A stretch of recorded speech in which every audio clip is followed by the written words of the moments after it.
Redden Economics wants to know, what would you do to fix our rigged election system? If the foundation of our democracy is corrupt, then we can't build anything on top of it, Redden Economics says. What's your response to that?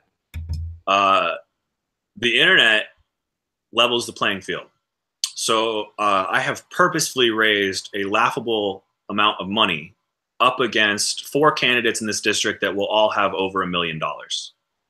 We are trying to hold a mirror up to the system to tell everyone you don't have to keep playing their game. Now, luckily here in California, we have an open primary. So as an independent candidate, I can slip onto the ballot a heck of a lot easier than people in other states, right? Because in an open primary, everybody can vote for everybody, regardless of party, and the top 2 people move on. Now, it comes with its own problems, but when you study all the different primary processes, I think it's one of the best. And I can tell you, as an independent candidate on a shoestring budget, I am on the ballot with people far more connected to everything that we're talking to, right? People that are flying back and forth to DC regularly. But we're still on the ballot and we still have a fighter's chance because of the internet, because of cheap marketing, because of social media. And I like that. Again, I'm envious of your optimism. I really am. I wish I could share a little bit of it. And I understand where you're coming from. And hey, the one thing that Bernie Sanders did was he really showed us how you can level that playing field a lot. And he showed us that. I mean, especially like as a more progressive person, he showed us that we're not as alone as we thought we were. You know, I thought there weren't a lot of people that thought like me in the country. I thought that I've felt that way my entire life, my entire politically awake life. And then Bernie Sanders just happened to shine a big flashlight at the right time where it's like, nope, no, there's actually a lot of you. You're actually the majority. And everybody's been lying to you.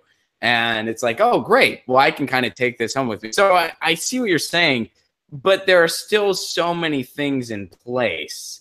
I mean, especially, and I think that speaks to your decision to run as an independent.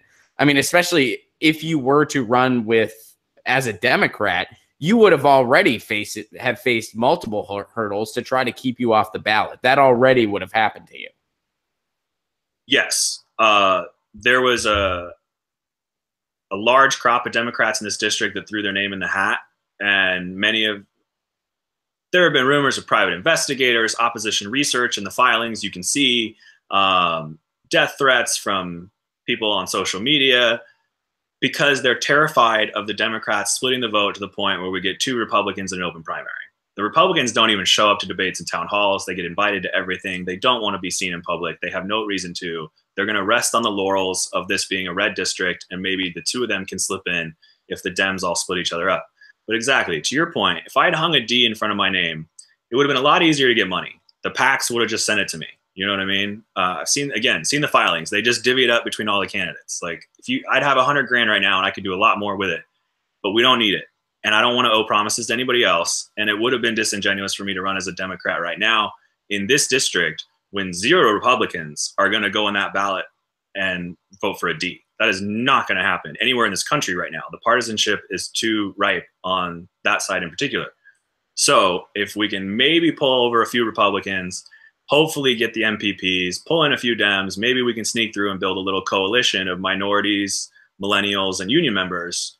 And then the white coastal baby boomers can come back to us after the primary because, again, we're out here for Social Security and Medicare. But let me give you one quick example where I think we can actually make some headway on a bipartisan basis, because I understand what you're saying. The machine is great, right? We got to fight it. I didn't used to be this optimistic. I kind of came out the other side of the sausage machine from anger and depression and everything else after 16. But my frustration started back in 2012. I mean, I've been studying this stuff my whole life, and I dropped my Democratic registration in 2012 because I watched the party just completely deface the economic recovery that they had saved. They're just so bad at messaging and so bad at fighting for unions and so bad at fighting for everything that we need that I just was done. But they're trying to come around, so we'll see. One of the things we can do day one on a bipartisan basis that I hope I don't get any pushback on is a debt solution for middle America, because we have $14 trillion in debt in this country that people are paying every month. Those are the real bills you're getting: your mortgage, your car payment, your credit card, your student loan, your healthcare debt. And what I can tell you from a finance perspective is that $14 trillion, while that's what we're all paying, those companies do not expect to receive $14 trillion. We call it paper, and we call it traded paper. And there's second and third markets for your mortgage, your car loan, and all your debt. So they'll buy and sell it for pennies on the dollar, unbeknownst to you. So John Oliver did a great piece on this where he bought $15 million worth of Texas healthcare debt for 60 grand. So he was able to purchase $15 million worth of people's debt that they're paying bills on every month for $60,000. Because when that loan changes hands, they write off the balance, the company that's losing money, right? Same way the president wrote off a $986 million loss one year. Tax advantage, sell it off for pennies on the dollar, and then the new company comes after you for the full amount. Anything they make above the amount they bought it for is gravy. All we want to do is say, when you get that notice in the mail, Ron, your payment doesn't go to this bank, it goes to this bank. Chances are your money changed hands for less. So we want to let the citizen that's dealing with this know how much it changed hands for and give them 90 days to match it. Because I've got over 100 grand in law school debt still. But if I got a notice in the mail that it was changing hands for 30 grand, I'd run to the teacher's credit union, thanks to my wife being a public school teacher, take out a personal loan, get that money back off the table at a lower interest rate, reduce my monthly payment, and only owe a third or less of the balance. I mean, that's happening all over the place. There's no taxes, there's no subsidies, there's no anything. It's literally just giving people access to get their own debt off the table the same way the institutions are. Hey guys, thanks for watching. That was a clip from Get Your News On with Ron, the world's first viewer-curated streaming news show. What does that mean? That means I log on to a stream and people tweet me articles over on Twitter at Ron Placone, or they use our Reddit subsection, which is just Get Your News On with Ron over on Reddit. And that's how we build the show. I'm seeing all these articles for the first time. We are literally getting our news on together. Follow me on Twitter at Ron Placone so you can participate. And this show streams live every Tuesday through Friday at 10 a.m. Pacific Standard Time. So please do tune in.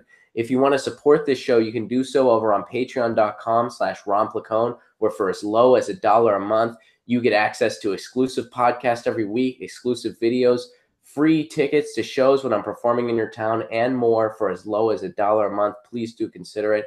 Thank you so much for your support. This has been Get Your News On with Ron.